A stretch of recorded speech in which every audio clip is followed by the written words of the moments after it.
On va commencer évidemment par cette loi qui est proposition de loi qui est en train d'être votée à l'Assemblée nationale. Clélie Mathias, vous êtes sur place avec Laurence Sélarié. Ça y est, les députés sont en séance ? Oui, ils sont en séance, c'est l'heure des explications de vote sur ces deux textes. Vous l'avez dit, l'un c'est les soins palliatifs et il devrait être voté à l'unanimité. Et puis l'autre c'est sur ce droit à l'aide à mourir qui va donc être créé. Le vote c'est dans quelques instants. Là encore une fois, les députés s'expliquent. On peut souligner quand même que tout au long de ce débat, et ils ont été longs ces débats, eh bien il y avait une atmosphère d'écoute. Ça s'est tenu dans une atmosphère qui était plutôt, j'allais dire, de respect de chaque opinion. Et vous l'avez dit, ce qui est important à retenir ce soir, c'est que chaque député va être libre, dans sa propre conscience, de voter pour le choix qu'il estime le plus juste selon son intimité, selon ce qu'il pense, selon sa philosophie, sa religion ou ses convictions personnelles. Il n'y a pas de consigne de vote. Chaque député est libre de voter soit oui, soit non. Les résultats sont attendus d'ici une trentaine de minutes maintenant. Merci beaucoup Clélie Mathias. Laurence Sélarié, le Premier ministre François Bayrou a dit ce matin que lui, s'il était député, il s'abstiendrait. François Pupponi. Sur le deuxième texte. Sur le deuxième texte, sur la partie évidemment euthanasie. On va écouter un pour, un contre. Olivier Fahlorny d'abord, qui lui milite pour ce texte, qui a salué la qualité des débats à l'Assemblée. Il y a la réponse principale que sont les soins palliatifs. Et puis, il y a aussi cet ultime recours que constitue l'aide à mourir. Alors, je comprends les réticences qui peuvent être d'ordre philosophique, spirituel, religieux, et elles ont toute leur légitimité. En revanche, ce que je perçois, c'est que la qualité du débat que nous avons eu, dans un cadre apaisé, et qui tranche avec ce que nous vivons depuis la dissolution ici dans cette enceinte, eh bien je crois que ça a permis à chaque parlementaire de s'approprier définitivement la question et de se forger un jugement. Voilà, c'est Olivier Fahlorny qui est le rapporteur du projet de loi sur l'aide à mourir. On va écouter Laurent Jacobelli, porte-parole du RN, qui lui est contre ce texte.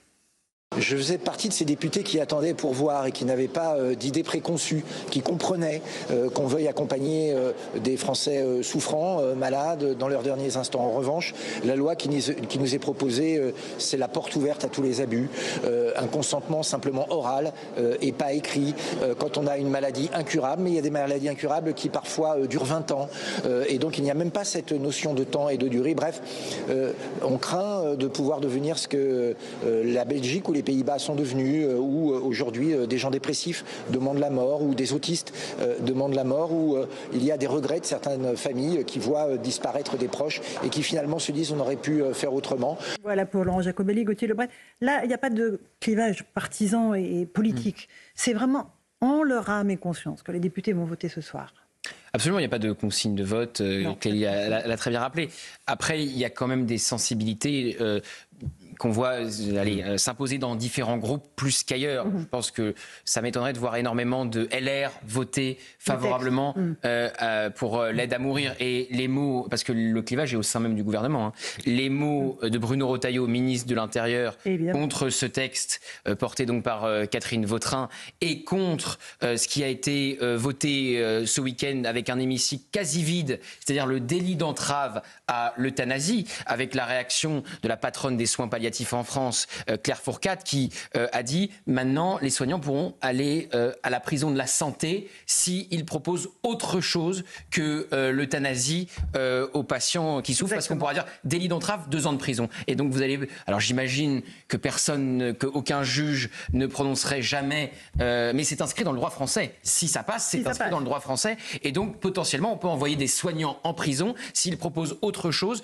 que l'euthanasie et l'aide à mourir. Et quand vous échangez avec des soignants en soi,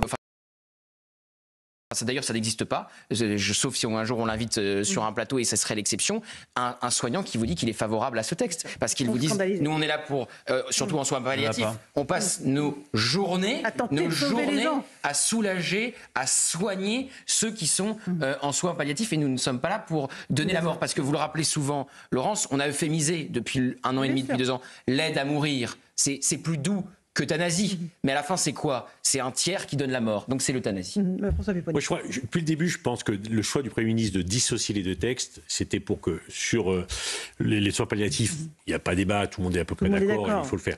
Sur la fin de vie, il y avait un sujet, et je pense que lui-même, d'ailleurs, il le dit, il n'est pas pour.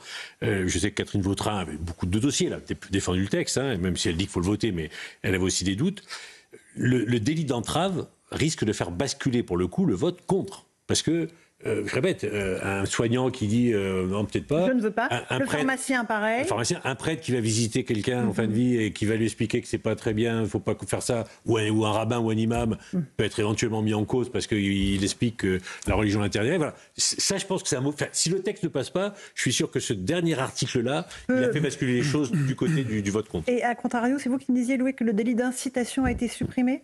Le délit d'incitation, oui, a été supprimé, absolument. Vous pouvez faire la promotion de l'euthanasie et ça, vous ne risquez rien. Non, exactement. Alors que si vous essayez de dissuader quelqu'un de mourir, vous serez condamné. Ce qui est totalement dingue, c'est que vous allez vous retrouver en France dans une situation dans laquelle vous voyez quelqu'un qui est en train de sauter d'un pont, vous allez le dissuader au nom de l'assistance à personne en danger. Vous pourriez être poursuivi d'ailleurs pour non-assistance à personne en danger et vous aurez peut-être soigné dans une chambre juste à côté, dans le même hôpital, quelqu'un qui, lui, pour le coup, demandera à se faire euthanasier, à mourir. Et pour le coup, si vous l'en dissuadez, vous serez poursuivi. C'est ça qui est extrêmement grave. Alors, moi, ce que j'observe juste, c'est, je trouve, je sais que ça va peut-être blesser certaines personnes, mais la gigantesque hypocrisie de tous ceux qui disaient c'est super, il faut un texte séparé en deux. Aujourd'hui, le texte est allé trop loin. En fait, tout le monde savait qu'on aboutirait à ce résultat-là. Donc là, je trouve qu'il y a un peu une réaction de Tartuffe. Et même le Premier ministre, il savait très bien qu'en scindant le texte en deux, on aboutirait à ce résultat-là. Et pour terminer, il y a aussi une autre catégorie de parlementaires, ceux qui disent « Non mais attendez, il y a des garanties extrêmement fermes, ça ne bougera pas ». On sait bien sur tous les textes, sur tous les sujets de société, au début, il y a des garanties, il y a des restrictions, et puis au fur et à mesure, elles sautent tous. Je rappelle quand même simplement qu'on parle de grandes restrictions, en tout cas ceux qui veulent montrer qu'ils ne sont pas allés trop loin. Ça concerne quand même 1 million de personnes qui sont éligibles. Aujourd'hui, si le texte passait, il y a 1 million de personnes qui pourraient demander le droit à mourir. Rapidement, Noémie Alouard. Oui, et puis outre la question du fond, il y a aussi la question du calendrier. On peut se demander, est-ce qu'il y a aujourd'hui une urgence de voter ce texte sur la fin de vie ? Je lisais tout à l'heure une tribune d'une députée UDR, Bartholomé Lenoir, députée EDR de la Creuse. Et elle explique très bien que... Bartholomé Lenoir, c'est un homme.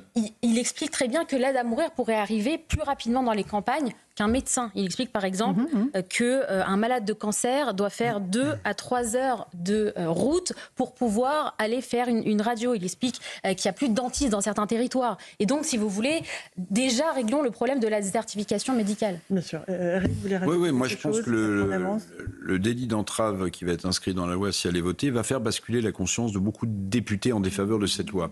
Parce qu'en réalité, au-delà de la question des soignants, n'oublions pas qu'un médecin, dans son serment d'Hippocrate, il est écrit qu'il doit soigner, il doit sauver, il ne doit pas donner la mort. Donc vous allez avoir aussi des médecins. Clause de conscience. Bien sûr. Mais il va y avoir autre chose, me semble-t-il, sans rentrer dans tous les détails, mais vous allez avoir des batailles juridiques à en plus finir. Parce qu'à l'intérieur même des familles...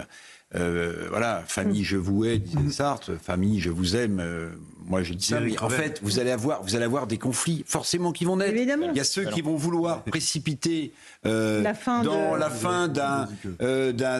d'une grand-mère, d'une arrière-grand-mère pour bénéficier peut-être de quelques sous de son héritage, et ceux qui vont dire pas du tout, en fait tu veux me coller un droit d'entrave parce que toi tu veux le contraire. Donc à mon avis, et puis attendez, vous vous rendez compte, on parle de la vie de quelqu'un et on parle d'entrave. Vous voyez, comme si on disait c'est une entrave à la bonne circulation dans les rues de Paris. Vous voyez, enfin, moi je trouve que... Donc, je parlais tout à l'heure de la politique de prévention du suicide. Comment vous allez expliquer après faire de la prévention quand c'est légalisé? C'est un scandale absolu. Non mais moralement c'est... Bien sûr. Et puis je rappelle toujours ce que dit Philippe Juvin, le grand professeur de médecine de Pompidou. Il dit en fait, souvent quand on souffre terriblement... Et chacun est face à sa propre souffrance. On a des degrés de tolérance. En fait, dès que la souffrance, grâce à des médicaments ou grâce à des soins palliatifs, y compris pour une maladie incurable, baisse, eh bien en fait, les gens qui avaient demandé à mourir le plus vite possible, en fait, reviennent sur leur décision. Donc vous voyez, on va être dans une situation, à mon avis, et puis il y a l'humanité, on est des êtres humains. Absolument. Petite pause, on continue à suivre évidemment ce vote crucial à l'Assemblée en direct dans Punchline sur CNews et sur Europe 1.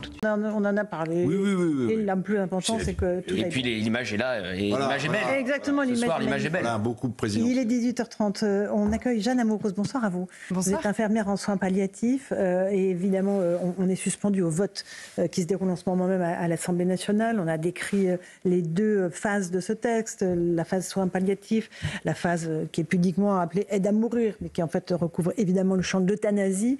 On va découvrir en direct avec vous ce vote qui est fondamental, qui est crucial pour notre société. Vous êtes au contact des patients tous les jours.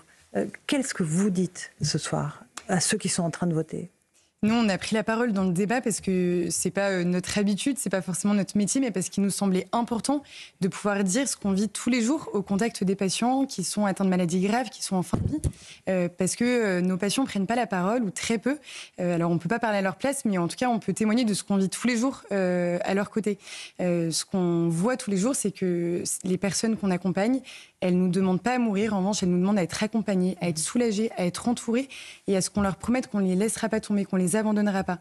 C'est ce qu'on a essayé de dire tout au long de ce débat, apporter de la complexité, essayer de sortir d'une binarité qui était très forte en disant je suis pour, je suis contre. C'est plus complexe que ça d'accompagner des personnes qui sont gravement malades et c'est ce qu'on a essayé de dire. Et voilà, on espère que ça a été entendu, mais c'était difficile quand même. Évidemment, et si cette loi a été votée, et on le saura, donc elle va suivre après un chemin parlementaire, aller au Sénat, revenir, faire la navette parlementaire. Oui. Mais ça voudrait dire que vous, soignants, vous pourriez, notamment sur le délit d'entrave, être condamné parce que vous diriez à un patient, mais non, il y a d'autres options que l'euthanasie, en fait. Je crois que c'était la plus grosse absurdité de ce débat, enfin voilà, si je peux me permettre ce mot, mais on est extrêmement impliqués. Nous, les soignants, on nous demande d'aller faire quelque chose qui n'est pas du soin. On a essayé de dire ça, que donner la mort, ça ne pouvait pas être considéré comme un soin. On a toujours fait ce métier-là pour accompagner, pour soulager, mais en aucun cas pour provoquer la mort. Et ce délit d'entrave, en fait, c'est nous empêcher de faire notre métier. Et qu'on soit soignant en soins palliatifs, en gériatrie, en oncologie, tous les soignants, on est là pour soutenir le désir de vie et pas pour écouter le désir de mort. Donc, se dire qu'en fait, on va devoir continuer d'accompagner nos patients et on va le faire, mais en étant suspendu à une condamnation parce qu'on soutiendra le désir de vie.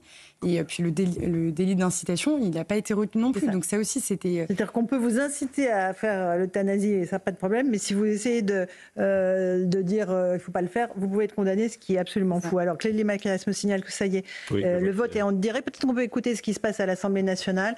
Ça, c'est les donc ça, c'est la soins palliatifs qui a été adoptée à majorité absolue. Voilà. Unanimité. À unanimité. Donc évidemment, cette partie-là du texte, elle est... significatif pour nous de voir vous, notamment. Le texte, il est adopté à l'unanimité. Bien sûr.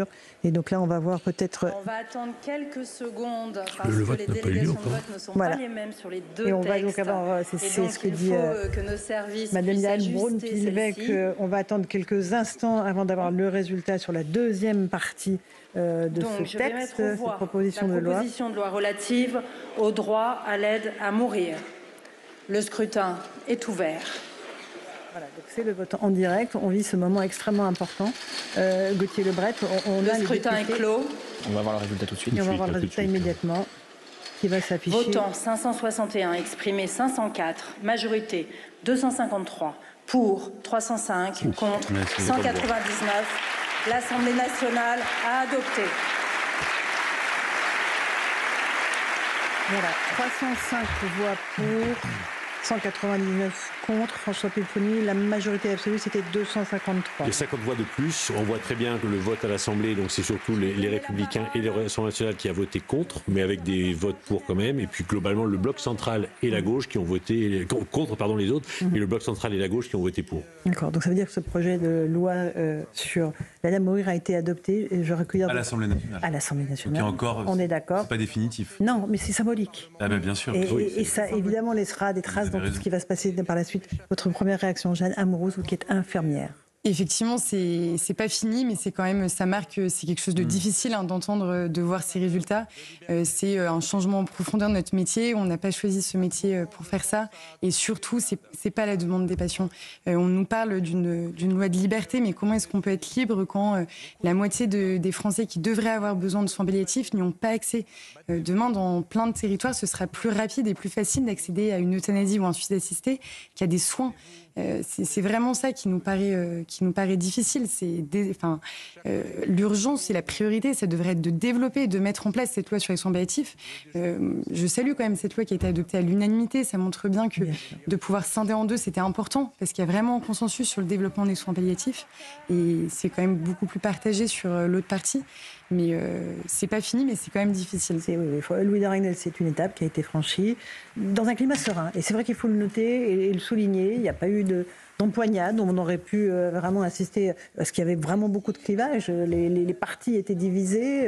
Les députés aussi ont voté là ce soir. Alors oui, climat, il y a eu des débats sereins, mais moi ce qui m'a frappé, c'est le peu de présence des parlementaires. Il y en avait qui avaient piscine, il y en a qui avaient vraiment autre chose à faire. Et je trouve que pour un sujet aussi important, d'habitude, on peut apparaître un peu cynique quand on est journaliste politique, mais moi je trouve qu'un sujet aussi important devrait mobiliser la quasi-intégralité des parlementaires. Quand il s'agit de toucher à la vie, à la mort, à l'anthropologie, au fondement de notre société, j'ai l'impression qu'il y a moins de monde que pour, je sais pas, la question de la TVA sociale. Enfin, je prends cet exemple-là puisqu'on en parlait avant, qui est certes important, mais qui est absolument pas fondamental. C'est-à-dire qu'on ne va pas dénaturer le rapport à la vie, la mort, même le rapport à l'homme, à l'être humain. Alors que là, c'est pourtant le cas. Ensuite, ce qu'il faut bien avoir en tête, c'est qu'il y aura un vote. Donc le texte va être étudié par le Sénat à l'automne, donc ce soir-là, donc il y a le vote de l'Assemblée nationale, mais l'euthanasie n'est pas mise en application demain sur le territoire français. Donc ensuite, il y a le vote du Sénat. Donc, quand il y a des accords entre le Sénat et l'Assemblée, c'est l'Assemblée qui l'emporte. Vous avez raison, mais bon, on verra, puisque après, on approchera quand même de l'élection présidentielle. Le problème, au Sénat, ils vont inscrire ça en même temps ou après le budget, la loi de finances. Compte tenu de ce qu'a annoncé le Premier ministre sur les efforts demandés aux Français, je ne suis pas sûr que la loi de finances aille jusqu'au bout dans les conditions actuelles et qui peut être censurée. Donc, le chemin va être long encore avant qu'on arrive à une loi votée. Effectivement, et plus on s'approchera de la présidentielle, et plus ça sera compliqué. Je suis d'accord, mais ça veut dire quand même que ça y est, il y a un cap qui a été franchi. Bien sûr. Ah oui, non, c'est clair. Ça y est, ça passera quand vous avez, maintenant ou dans 2 ans. S'il y a une dissolution, parce que je rappelle que ce texte était déjà étudié avant la dissolution. Il avait sauté avec la dissolution. Sur une dissolution. Ils sont pas repartis au début. Mais là, il y a un vote. Là, il y a eu un vote. Mais bien sûr, il y a un vote. Mais non, mais je peux dire que ça veut dire que quand ça sera au Sénat, si entre-temps l'Assemblée est dissoute, ça serait une nouvelle Assemblée. Mais bon, j'y crois pas. Moi, je pense que ce texte étant passé en première lecture, l'Assemblée triomphant toujours sur le Sénat, je ne vois pas pourquoi ce texte ne finirait pas adopté avant 2027. D'ailleurs, quand on a eu la nouvelle composition de l'Assemblée nationale, quand on regardait les équilibres, on disait que l'un des premiers textes qui pourrait être adopté par cette nouvelle Assemblée, c'est un texte sur l'euthanasie ou l'aide à mourir, si on reprend l'appellation d'Emmanuel Macron. Et pour aller dans le sens de Louis, il faut le redire, quand ils ont voté pour le délit d'entrave, pour tous ceux qui se mettraient entre un patient et l'euthanasie, l'hémicycle était vide. Oui. C'est-à-dire que vous pouvez envoyer des gens pendant 2 ans, y compris des soignants, en prison. Alors c'est hypothétique, hein, c'est la peine maximale. Et ça se fait sans que personne ne soit sur les bancs, avec 4 brochettes de députés. C'est pas possible. Et puis je demande vraiment à voir la personne qui sera poursuivie. Je demande vraiment à voir une chose, la personne qui sera poursuivie pour non-assistance à personne en danger parce qu'il ne sauve pas quelqu'un du suicide. Non mais juridiquement, je pense qu'on va se heurter à des cas auxquels les juristes ne se sont jamais confrontés, avec une législation qui est totalement contradictoire. Les porteurs de projets auront intérêt, dans la navette, à supprimer le délit d'entrave. On voit bien que c'est un point de blocage. Ils sont déjà gagnés avec 50 voix. Ils suppriment le délit d'entrave, le texte sera voté massivement. Et ils l'ont même durci, le délit d'entrave, parce qu'au début, ça devait être 1 an de prison. Ils l'ont durci à 2 ans. Jeanne Amoros, vous êtes infirmière, je le disais, en soins palliatifs. Qu'est-ce que vous allez dire demain à vos patients ? On va continuer de les accompagner, on ne va pas fuir, on va continuer de rester avec eux. Ça va être difficile, je trouve, de revenir, mais évidemment qu'on va continuer. On va continuer de prendre la parole aussi dans ce débat, comme on a essayé de le faire, pour continuer d'apporter la complexité, notre vision du terrain, et puis aussi pour redéfinir ce qu'il y a vraiment dans cette loi, parce qu'on nous a beaucoup parlé d'une loi d'exception pour des cas très particuliers de personnes qui étaient en fin de vie. Or, c'est une loi avec des critères hyper larges qui concernent près d'1 million de patients, qui seraient en phase avancée ou terminale. Mais en fait, nous, on va se retrouver à faire du tri des patients, de se dire, est-ce que lui, il est éligible? Est-ce que lui, il n'est pas éligible? Et c'est vraiment une loi de toute puissance médicale. C'est ça qui est aussi difficile de comprendre. Nous, les soins palliatifs, on lutte contre cette toute puissance médicale en essayant de remettre le patient au cœur de la décision. Là, au final, la décision, ce serait une décision purement médicale. Donc, on va continuer de pouvoir porter cette voie, d'essayer d'apporter cette complexité. Mais ils peuvent vous poser la question demain, vos patients. Veut dire, qu'est-ce que vous allez faire? Est-ce que vous allez administrer la substance létale? Alors évidemment, on sait que la décision doit être collégiale, il faut remplir un certain nombre de conditions, mais ça y est, je veux dire, c'est l'actualité. Moi, je pense que je continuerai de faire comme on a toujours fait en équipe, c'est-à-dire d'écouter cette demande qui existe, de patients qui arrivent et qui ont envie de mourir parce que c'est trop difficile, parce qu'il y a une douleur non soulagée, parce qu'ils se sentent seuls, d'écouter et d'essayer de prendre en charge, de toujours accompagner à plusieurs. Et ces demandes, elles disparaissent. Alors, on ne supprime pas toute la souffrance parce que quand on est gravement malade, qu'on va mourir, qu'on est jeune, c'est forcément difficile et on ne peut pas tout enlever.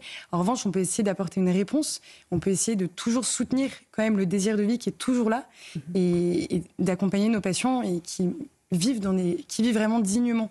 Et ça, je voudrais aussi le redire, on nous a beaucoup parlé d'une mort dans la dignité si elle était choisie.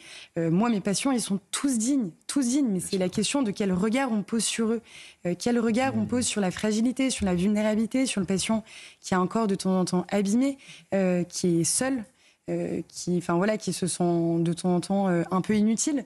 Et la question, c'est qu'est-ce qu'on veut apporter comme message collectif, comme message de société. Et nous, on s'est toujours sentis soutenus par la société qui nous a dit on est là avec vous et on soutient tout ce que vous faites pour les patients. Et là, vous avez le sentiment que la société... Et là, moi, on se sent abandonné. De se dire, en fait, on nous donne un droit... de vie et de mort. De vie et de mort. On pourrait donner la mort à des gens. C'est vraiment... Et vous parliez du terme « aide à mourir ». C'est pas de l'aide à mourir, moi, c'est ce que je fais tous les jours. C'est vraiment l'euthanasie et le suicide assisté, et c'est donner la mort à quelqu'un d'autre. Il y a un risque dès demain, d'ailleurs, que des patients... Là, les gens vont lire demain dans les médias, le texte a été voté. Ils vont croire que ça y est. Donc dès demain, il y a peut-être un patient qui va dire moi, je vais en profiter, en bénéficier, allez-y, quoi. Et donc, vous risquez d'être confronté. Est-ce que vous avez cette crainte-là? Vous êtes confronté dès demain? Oui, tout à fait. Mais donc, moi, je pense qu'on continuera de vraiment faire notre travail. Alors, après, c'est vrai que la question du délit d'entrave, c'est vraiment ça qui... Qu'est-ce que vous ferez, vous, pour le délit d'entrave? J'irai peut-être en prison. Enfin, je ne sais pas. Mais en tout cas, moi, j'ai choisi ce métier-là pour soutenir la demande, le désir de vie. Je ne peux pas me résoudre à voir un patient qui a envie de mourir et lui dire on est d'accord pour que tu meurs et on va même organiser ta mort. C'est vraiment extrêmement fort comme message. Éric Revel. Oui, si vous le permettez, moi je voulais, Madame Amourouz, vous dire toute notre admiration pour le médecin. Mais moi j'ai un ami qui a été à Jeanne Garnier et j'ai vu la sollicitude. Un centre de soins palliatifs bien connu de la région parisienne et j'ai vu toute la sollicitude dont faisait part le personnel soignant. Et en vous écoutant, parce qu'en fait, votre patronyme Amourouz, il y a amour dedans, quoi. Parce que vous parlez avec tellement d'humanité, de cas extrêmement difficiles, j'imagine, à titre personnel, à vivre au quotidien. Des personnes en soins palliatifs sont au bout de leur vie. Et voilà, et je voulais vous remercier, tous les personnels qui accompagnent dans les centres de soins palliatifs, parce que vous êtes jeune, dynamique, et vous confrontez la souffrance, la vieillesse ou la mort imminente, et on se demande parfois, même si vous avez un joli patronyme, comment on fait pour supporter tout ça. Et on travaille pas tout seul, on travaille en équipe, et je crois que c'est vraiment ça qui nous soutient en soins palliatifs, c'est que on travaille en équipe pluridisciplinaire, on se soutient beaucoup, on accepte aussi d'être touché, parce que de temps en temps, c'est vrai que c'est un métier qui est difficile, et donc je pense qu'on en parle et qu'on se met des barrières, mais qui finalement... Ça vous arrive d'être touché par tel ou tel patient? Complètement, moi ça m'est déjà arrivé alors ça a peut-être choqué certains soignants, mais de pleurer avec des familles. Alors heureusement, ça arrive pas très souvent, mais évidemment qu'il y a des situations qui sont tellement tragiques qu'on se laisse toucher, mais je crois que c'est aussi ça qui est très beau, de pouvoir se laisser toucher par l'humanité de l'autre. Et on est aussi on reçoit beaucoup de nos patients qui sont effectivement en fin de vie, qui sont très gravement malades, mais qui sont pleinement vivants. Moi, j'ai passé des moments aussi très joyeux, et je passe des moments très joyeux en unité de soins palliatifs parce que nos patients, ils sont vivants jusqu'au bout. Noémie Alioua, on écoute ce témoignage magnifique et on est sous le coup de ce vote 305 députés ont donc voté pour cette aide à mourir. Oui, c'est vrai qu'on se demandait au fond s'il y avait une vraie dissension, si le texte allait passer, et surtout à combien il allait passer, parce qu'on sait que c'était pas forcément évident. Alors bien sûr, il est passé largement. Il est passé largement. Alors il va avoir encore, ça a été dit, mais une longue vie devant lui. Il va aller au Sénat, il va revenir, il va sans doute mais un cap est franchi. Modifier d'ici là, mais un cap est franchi. Et c'est vrai qu'on est en train de basculer. Cette question, elle a beaucoup été euphémisée ces derniers mois. Il y a beaucoup de commentateurs et même parfois de personnes politiques qui expliquaient qu'au fond, ce texte n'était que un pas de plus vers quelque chose qui avait déjà été engagé avec la loi Leonetti. Mais on voit bien quand on vous écoute, madame, que on est en train de franchir un nouveau cap, que on se demande qu'est-ce qu'on aurait pu faire de plus. C'est vrai, peut-être que ça n'a pas été suffisamment expliqué. Quand on regarde, il n'y a pas eu suffisamment de mobilisation. Il y a eu quelques mobilisations, mais il n'y a pas eu de grandes manifestations partout en France. Les Français sont majoritairement pour. Vous faites les sondages, les Français sont majoritairement pour. C'est mal le sujet en réalité. C'est pour ça qu'il n'y a pas de mobilisation. Mais je pense que le sujet n'a pas été suffisamment expliqué. Il n'a pas été suffisamment expliqué aux gens. On ne leur a pas expliqué exactement ou pas suffisamment en quoi ça consistait ce texte, parce que sans doute qu'ils se seraient davantage mobilisés. C'est pas une question d'idéologie, vous l'expliquez très bien, madame, c'est une question d'anthropologie, de rapport à la vie, de rapport à la mort, de rapport à la souffrance. Et ça, c'est pas une question d'idéologie ou de religion. Non, la vraie question, c'est quand personne, et j'imagine que ça va arriver souvent, quand personne ne voudra donner la mort dans les services de soins palliatifs, comment ça va se passer ? Quand personne ne voudra être celui qui donne la mort et qui administre la substance létale et donc fait une euthanasie, ça se passe comment ? Parce qu'il y a le droit de conscience, on va quand même pas forcer. Comme pour l'IVG, on s'en prendra à la clause de conscience. Non, mais en vrai, c'est ça qui est menacé. Ce qui est stipulé, c'est que les directeurs d'établissement doivent organiser, en tout cas accepter que peut-être d'autres professionnels qui seraient d'accord pour faire le geste puissent venir dans les établissements, mais ça pose vraiment des questions. Moi, je travaille aussi en EHPAD de temps en temps. Quand on voit, pareil, la question du grand âge, parce qu'on a beaucoup parlé des soins palliatifs, mais la question du grand âge, c'est une question majeure. Les EHPAD, il n'y a pas de moyens. Les résidents, ils sont malheureusement pas accompagnés comme il faudrait. Moi, quand je travaille en EHPAD, je suis toute seule comme infirmière. Donc, pour combien de patients ? Pour une 60aine de résidents. Wow. Et la question de la clause de conscience, elle m'est arrivée un peu de plein fouet aussi dans ce contexte-là, en me disant, moi, je suis toute seule comme infirmière en EHPAD, on me demande s'il y a une demande, je pose ma clause de conscience, mais il n'y a personne d'autre. Donc il va y avoir, ça va être de manière très pratique, ça va être compliqué. Est-ce que demain on recrutera dans les services de soins palliatifs en posant cette question préalable ? Ah bah oui. Et sinon, on ne pas. Et entre deux CV équivalents, ou même avec un CV un peu meilleur d'un côté, mais une clause de conscience, et un CV un peu moins bon qui est d'accord pour administrer la substance létale, vous choisissez lequel, soignant ? François Pupponi, ça pose des questions vertigineuses. Non, mais on rentre dans quelque chose. C'est pour ça qu'on n'est pas au bout du processus. Il faut qu'on regarde. Après, mais le vote, il est à la fois massif, mais il est très clair d'un clivage droite-gauche. Quand on regarde qui a voté pour, qui a voté contre. Et effectivement. François Pupponi, on peut prendre la question à l'envers. Citez-moi un texte qui a été voté en première lecture à l'Assemblée nationale, qui est passé par le Sénat et qui a été retoqué ensuite. Ça n'existe pas. Non, mais globalement, ça va être accepté. Ça va être voté. Sauf si l'Assemblée est dissoute demain, Emmanuel Macron démissionne ou que sais-je. 50 voix de majorité, ça va être voté. Voilà.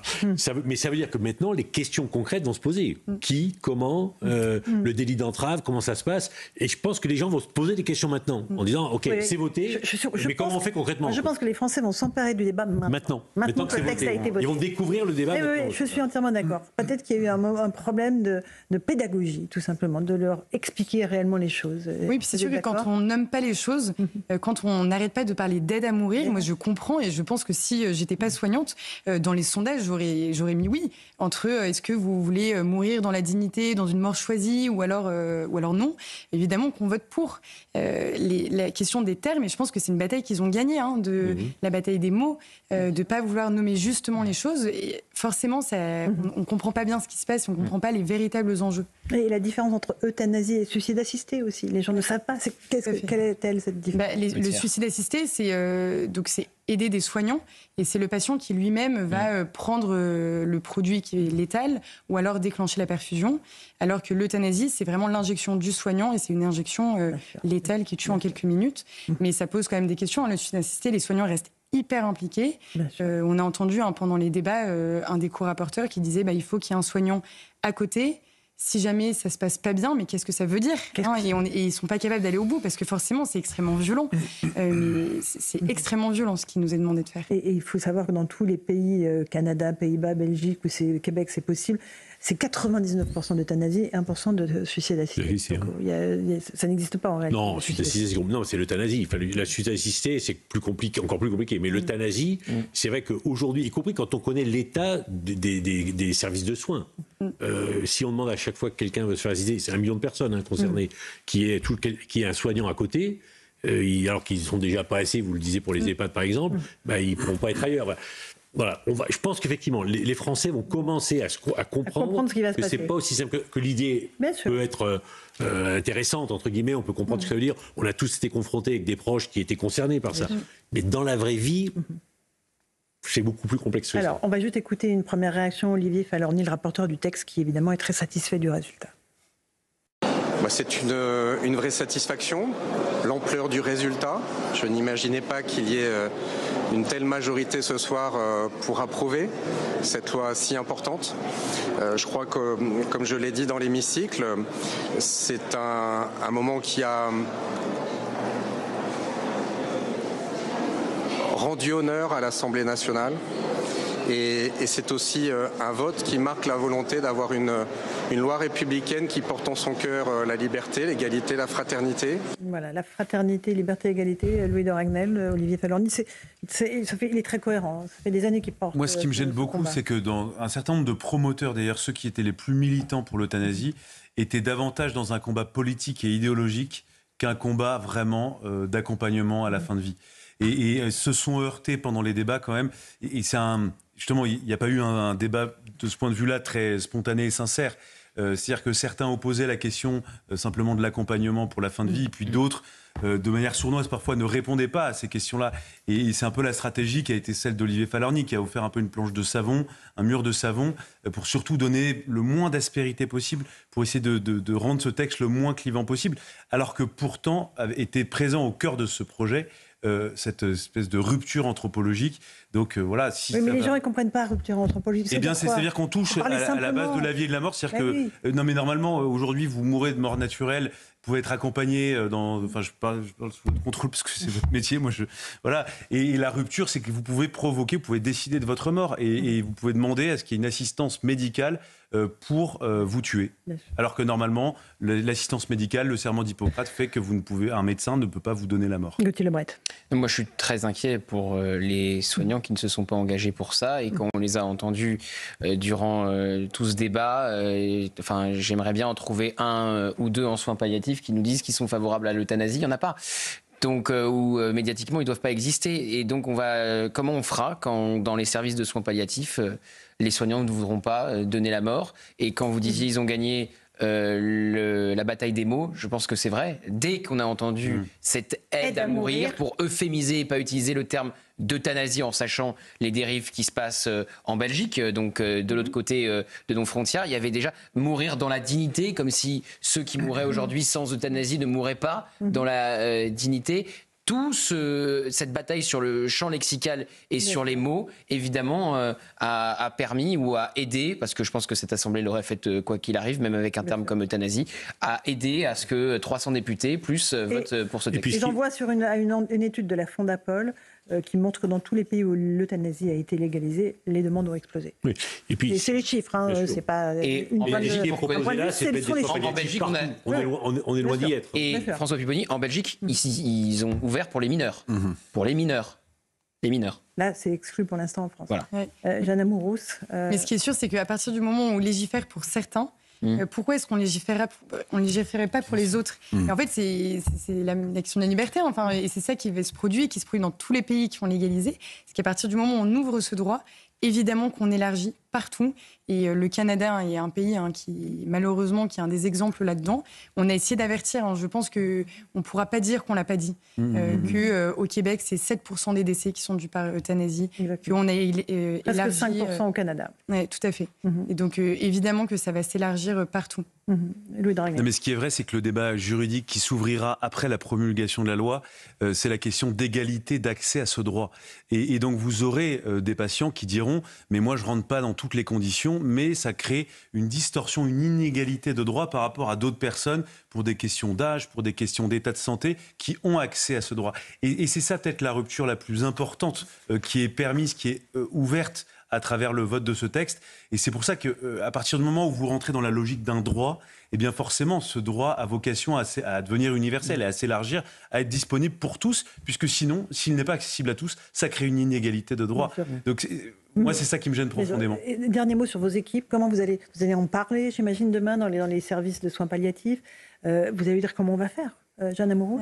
On va continuer de travailler en équipe, d'échanger, de discuter. Je pense que c'est vraiment ça qui nous soutient tous les jours, c'est de pouvoir échanger, de parler sans tabou. Je pense qu'on est vraiment des équipes où on n'a pas beaucoup de tabous, mais ça va être difficile et je pense que l'enjeu, ça va être de rester unis, de continuer de promouvoir tout ce qu'on a dit, toutes nos valeurs. Et moi, je suis surtout très inquiète. Pas forcément pour les unités de soins, pour les équipes de soins palliatifs, mais aussi pour tous les soignants qui sont tout seuls dans des endroits, dans des déserts médicaux, pour tous ces médecins généralistes qui sont tout seuls, pour les infirmières libérales, pour les infirmières d'EHPAD, qui sont toutes seules et qui sont déjà confrontées à la question de la souffrance et comment est-ce que je peux bien prendre en charge mes patients alors que j'ai pas forcément les connaissances, que j'ai pas les moyens surtout. Et je suis surtout très inquiète pour eux.